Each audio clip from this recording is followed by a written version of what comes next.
In this video, let's talk about how to come up with brand and product concept. First, we need to identify the customer group, the group that we are targeting to serve.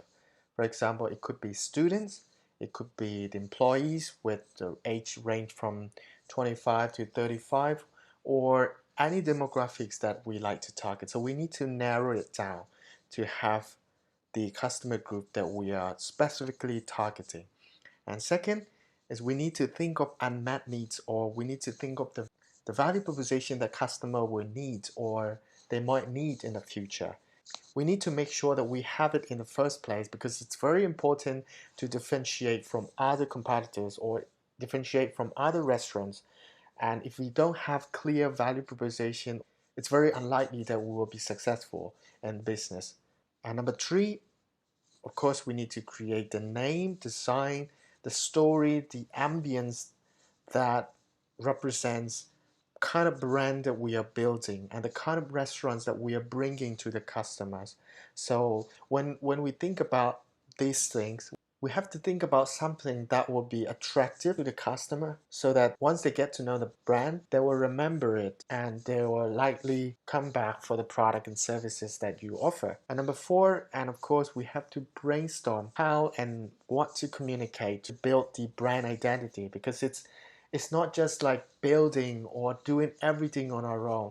It's also important to communicate what we believe in, what we are offering, what we are doing to make sure that we are providing the best possible experience that they can get.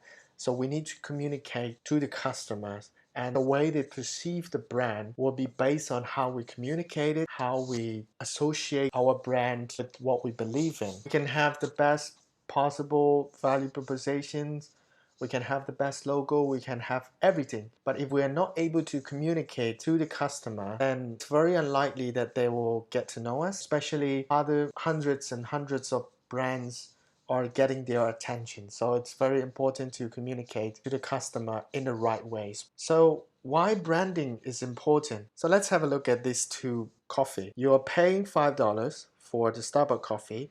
Would you pay the same for the ones without logo of the Starbucks? I think you wouldn't, because you just feel like there is less value for you in this unbranded cup. And that's what branding does. It gives you the emotional value, it gives you the social value that when you're holding the Starbucks, you feel like you belong to the community. You feel like you are consuming something that is worthwhile. You're consuming something that is good, and you are getting good experience out of consuming that brand. So why branding is important? Of course, we are talking about the largest customer groups in the world, and they are millennials. They care about the cause of the brand. They care about what the brand believes in. They care about what's behind the branding and everything. So it's important that we make sure that we have something that we believe in, and of course, we have to deliver the emotional value to the customer so that they get not just a good product and services, they also get something that their emotion value, or something that they value emotionally. And of course, we need to create identity as to what we stand for, what we believe in, so that people that believe in what we do, they will recognize us and they will value the identity. Let's talk about branding a little bit. As you might know, branding is not just about the logo design, it's not just about the slogan, it's about the identity that businesses build through activities and how they communicate to the consumers. And it's the identity that businesses want people to perceive. And on the other hand, people associate the brand with everything that the business do. And businesses build that identity through the concept that they are offering something to the consumers, and the design that they use to communicate to the consumers, and the cause and belief that they stand for, and also the typography and everything that is related to the brand.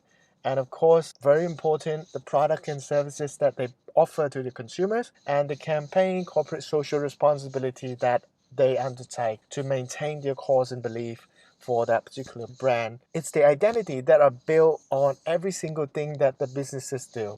And it takes time for people to perceive the identity or the brand as the way businesses communicated, and businesses have to do it routinely to build that perception among the consumers. And that's how all the popular brands did it. If we think about Starbucks, Starbucks doesn't become popular overnight. It had to undertake all the activities that represent the identity that they are trying to build based on the concept that it's a third place for everyone between home and office. And that's the concept that they have communicated to the consumers. And everything that they do is based on that concept. And they believe that people need a third place to hang out, to relax, to be able to spend their time either working or relaxing. And the way they communicate it is consistent with what they believe, is inconsistent with what they offer as a product and services, and they do everything to build that identity among the consumer, and they build that and consumers perceive as the way they are right now. And people associate their brand with the fact that it's a third place for people, it's a co-working space for people, it's a place where they can hang out with their colleagues and relax.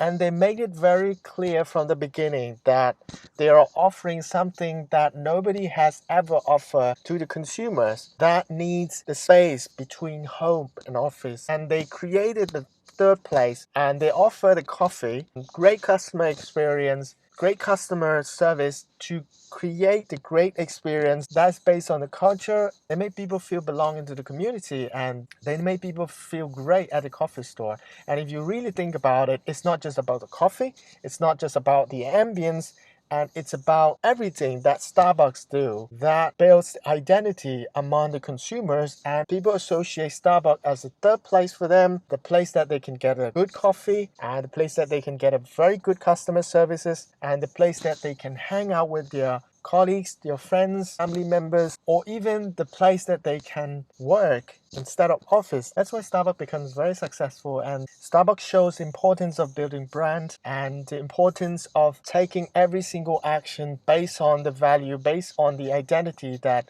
businesses want to build. Today, Starbucks becomes the most successful coffee brand in the world, and people are willing to pay more for the depth of the coffees and the experience that they can get from the Starbucks coffee.